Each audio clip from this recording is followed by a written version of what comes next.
In this episode, we welcome Karen Gardner, Senior Policy Associate at the Center for Science in the Public Interest. We'll discuss how food policy and retail environments impact communities and how to advocate for a better food environment. Stay tuned. Karen Gardner advocates for policies that improve health food access through the food retail environment. She has worked in food policy for over a decade. Welcome, Karen. Thank you. Such a pleasure having you on. So Karen, you're doing some very interesting stuff on the food policy side, but I do want to take a step back and really understand from you what really led you to that. What was it within your personal and professional experience that drew you into this field? Yeah, absolutely. So I have always loved food, making it, growing it, cooking it, eating it, thinking about it, dreaming about food. I just think that food is so interesting and exciting to me, and I've always been really drawn to and thinking a lot about how food operates in people's lives. And as a young person, I was really focused on inequity and trying to understand structures that uphold inequity, especially around food. So I found economics in college, and then from there found food policy and felt like it was exactly what I wanted to do with my life and helped me understand the structures that kind of create the food system and uphold the food system and can be changed to create a different food system. So after college, I worked in a food bank, and I started to get involved in some state level advocacy around SNAP, which is the Supplemental Nutrition Assistance Program, or food stamps. That really propelled me to want to get more and more involved in food policy and understand how in all of the levels of government, and local, federal, state, we can change food policy to create a different food system. So I went from there to graduate school in food policy and have never looked back. How interesting in that journey you've been through. You've done quite a bit of work across the nation. You worked in New York, Pennsylvania, Louisiana, and specifically New Orleans. What similarities or even differences do you see between different parts of the country in terms of the food landscape? That's a really interesting question. I both worked in all of those different places, and I've also worked on different things in all of those different places. In Pennsylvania, I mostly worked on agricultural policy. In New Orleans, I worked on food access. In New York, I worked on several different policies incorporating both. And yet there were a lot of similarities in all of those spaces. The vast inequality in access to food was present in New York and Pennsylvania and Louisiana. Deeply rooted food cultures and care for others through food is really deeply rooted and present in all of those spaces. And food systems where many have access to a little, and there are many who are underpaid, and profits are highly concentrated to a few. That's really similarities among the places I've worked and lived.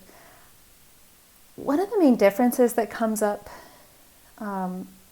specifically for New Orleans is the impact of natural disasters. We hear a lot about what flooding can do to somebody's house, but not to somebody's livelihood, somebody's farm, somebody's access to food. Food pantries themselves getting flooded year after year after year, and the folks who are working in that church basement trying to uphold a community resource and having to do so much work around natural disasters. I think that was something that is really different in New Orleans. And then, of course, in New York City, the high cost of food. The food is expensive everywhere, but in New York City, it's especially expensive. So that's something that came up there. But I think there's really more similarities that I found in all of those places than differences. And I want to double click into the similarities. You mentioned the food inequality. Can you tell us what that specific similarity is and why are we seeing it across the nation? Mm.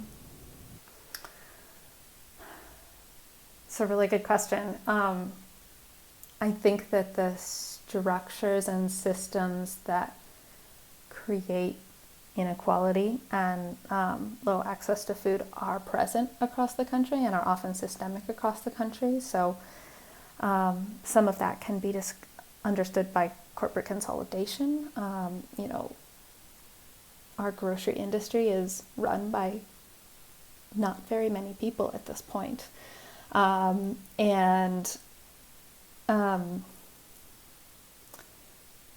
looking at farms in the same way as grocery stores, farmers were encouraged to get big and get out. The farmers got bigger. The prices for food, it's such a complicated system, so I don't want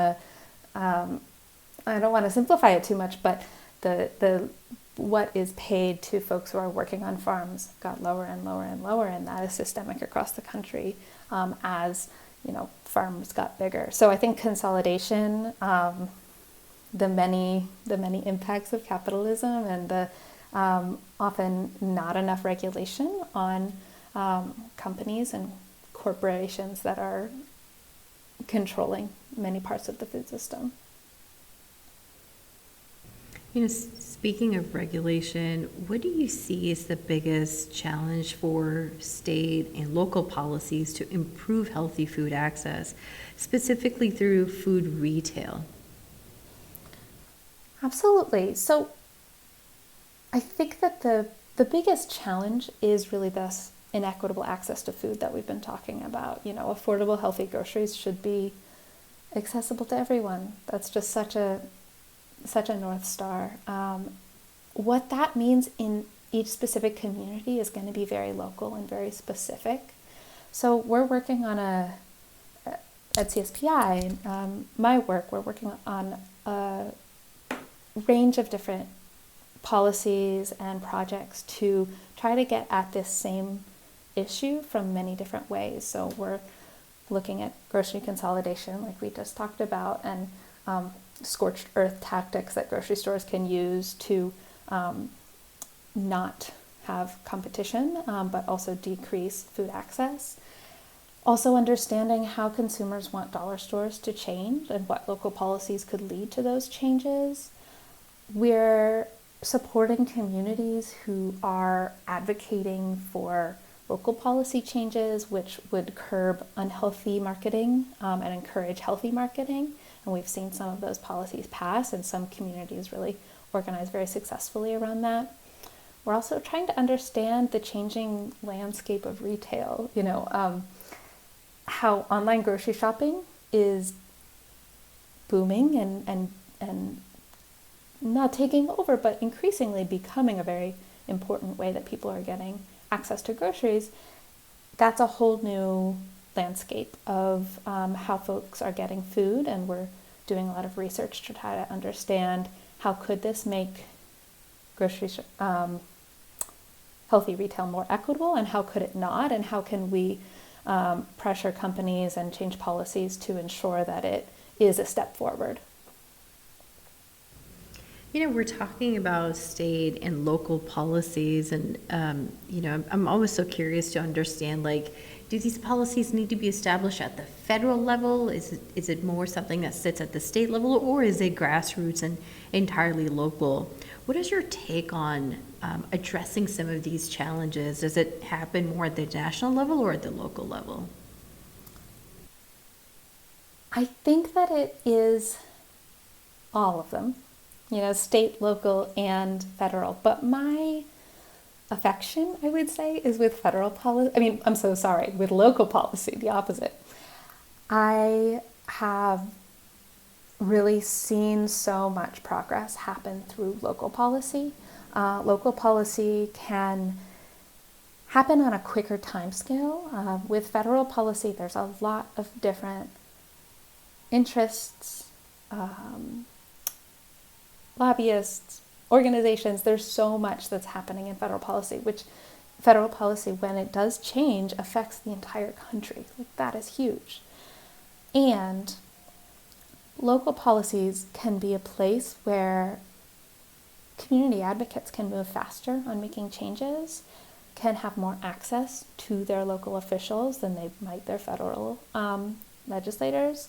And it can be kind of like a experimental area where folks are coming up with ideas on the grassroots level and finding solutions to problems that they're seeing in their community. And then some of those solutions are going to state policy. Some of those solutions are going to federal policy.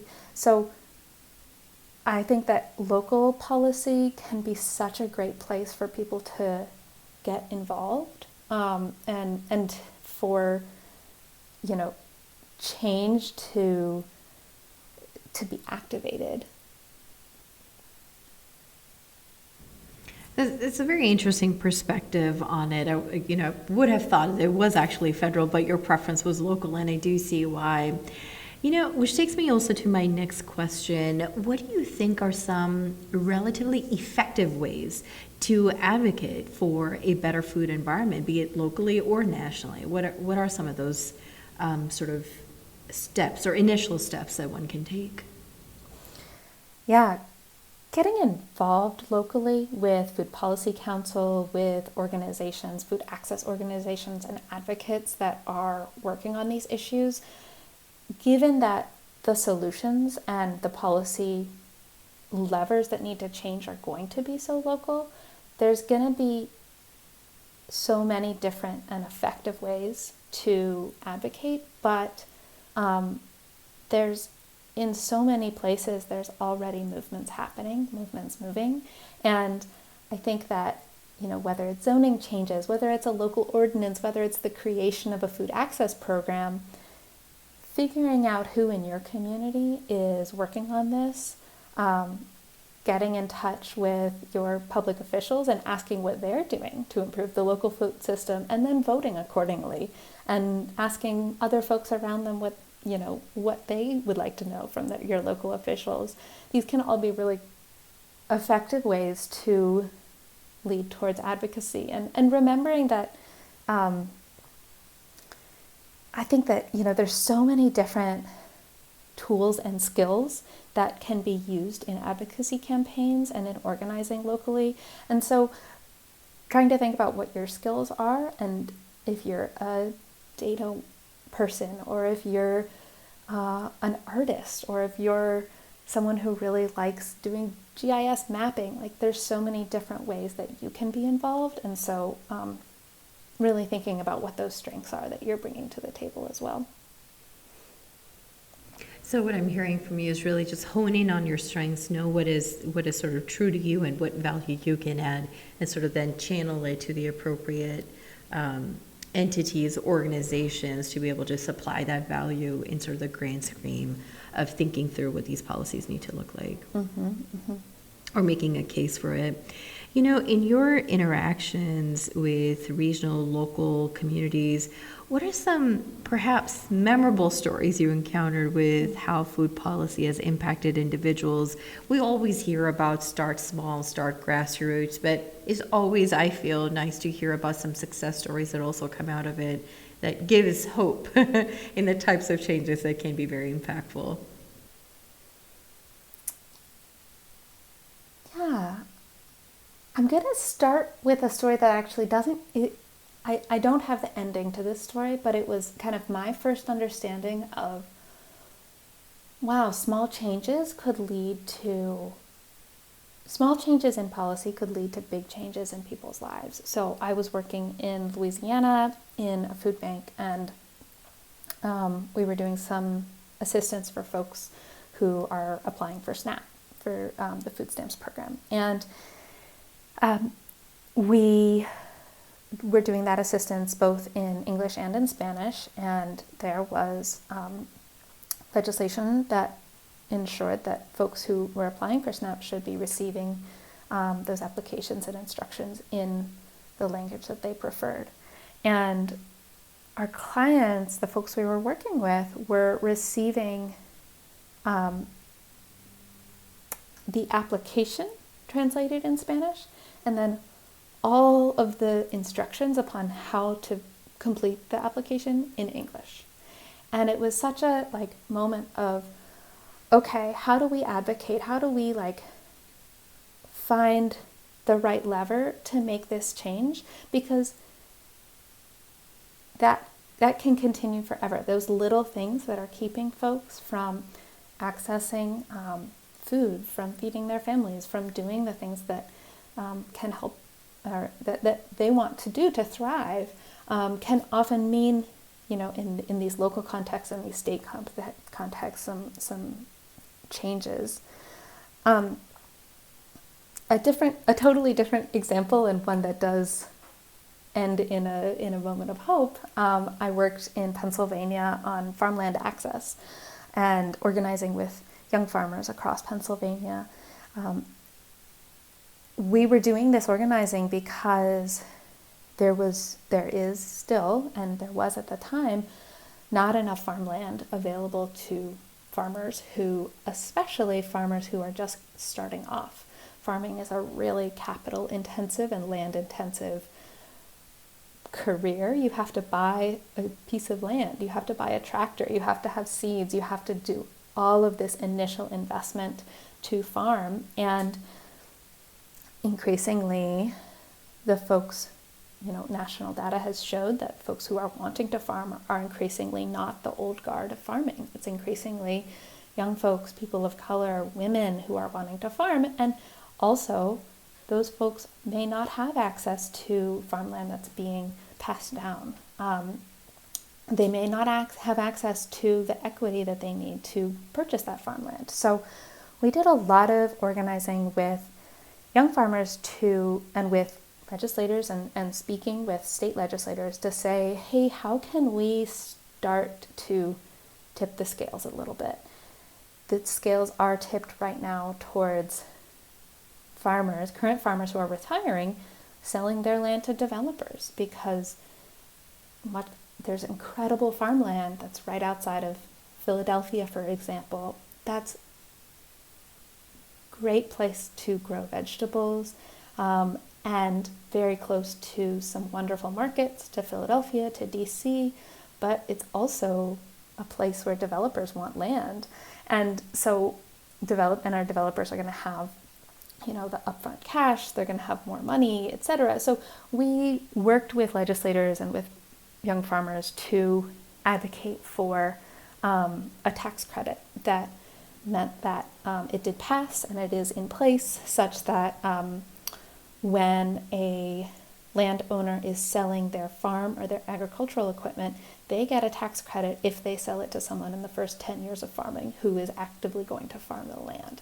And it's not going to fix the problem, but it's tipping the scale. It's a step forward. One other quick example, you can tell that working with people is what I like most about my job. Right. But we've been working with community advocates in a small city outside of Los Angeles called Paris, California, who community advocates who are in Paris were getting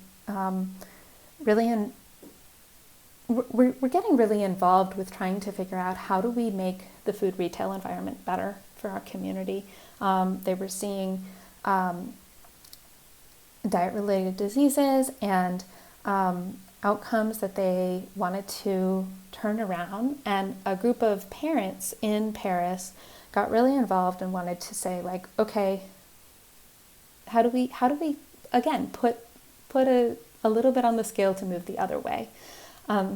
They worked with a local California-based advocacy organization and with us, Center for Science in the Public Interest, to advocate for a policy that would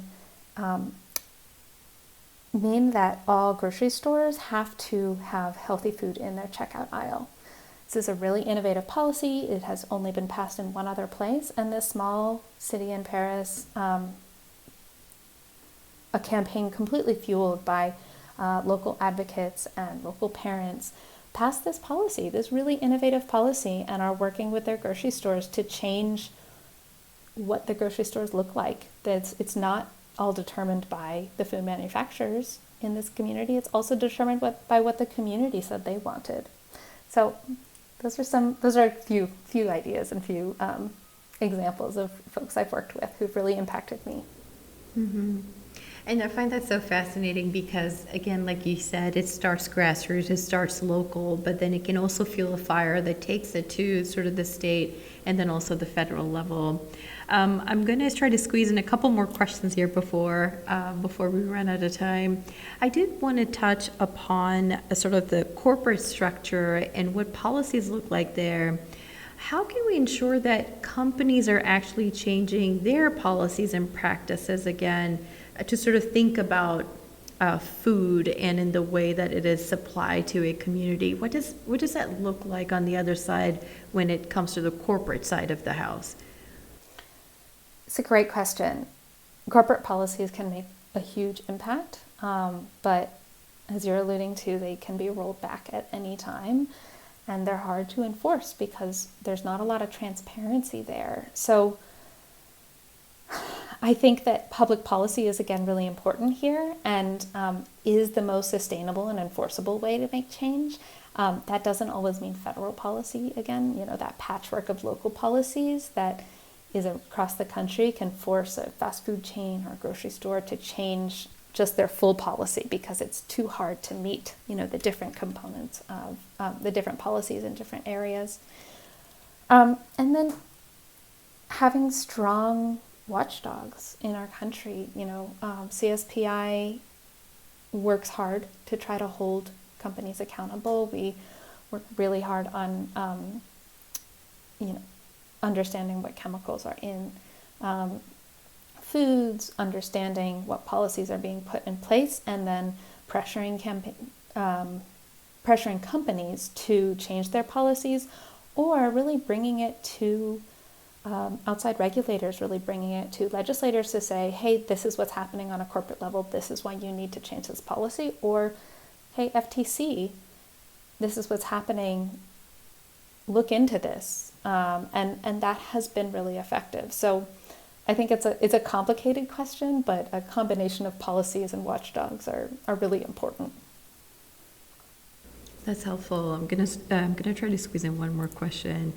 How can we make sure the policies remain enforced? You mentioned watchdogs, but how do we make sure sort of broadly that these policies are stayed enforced, we hold the appropriate individuals accountable, and once these laws are implemented or passed or regulations change, they continue to stay enforced and implemented in the way that it was originally set out to? Again, such an important question because as advocates, I'm going to look at this from the local perspective. As advocates, we have such a clear plan for how the policy is going to be passed, and then we don't stay engaged to ensure that the policies are being implemented and enforced. And I think part of that is making a plan, is advocacy groups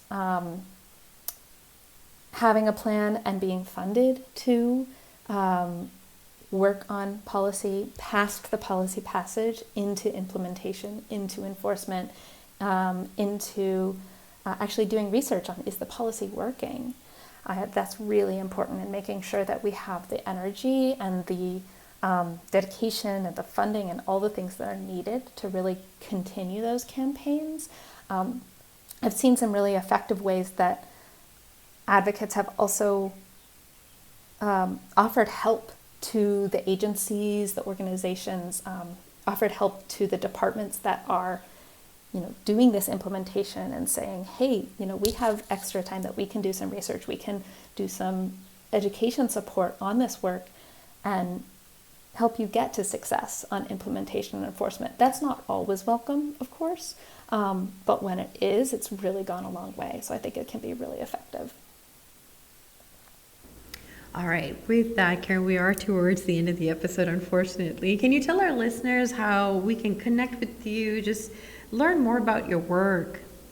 Yeah, absolutely. So I currently work at the Center for Science in the Public Interest, and we are at www.cspinet.org. We're also on Instagram, Facebook, and TikTok. I don't know any of the handles, but we're there if you search for us.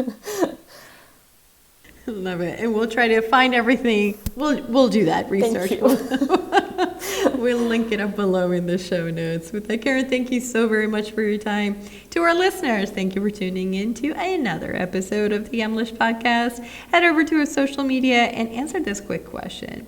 How does the food environment in your community impact your life? So let's put our thinking caps on, think about that a little bit, and head over to our social media. Again, you'll find us at Yumlish on Facebook, on Instagram. Go over there, find this very podcast post, and comment below to tell us again, how does the food environment in your community impact your life? We will continue the conversation there. With that, Karen, thank you so much. It's such a pleasure. Thank you so much for having me.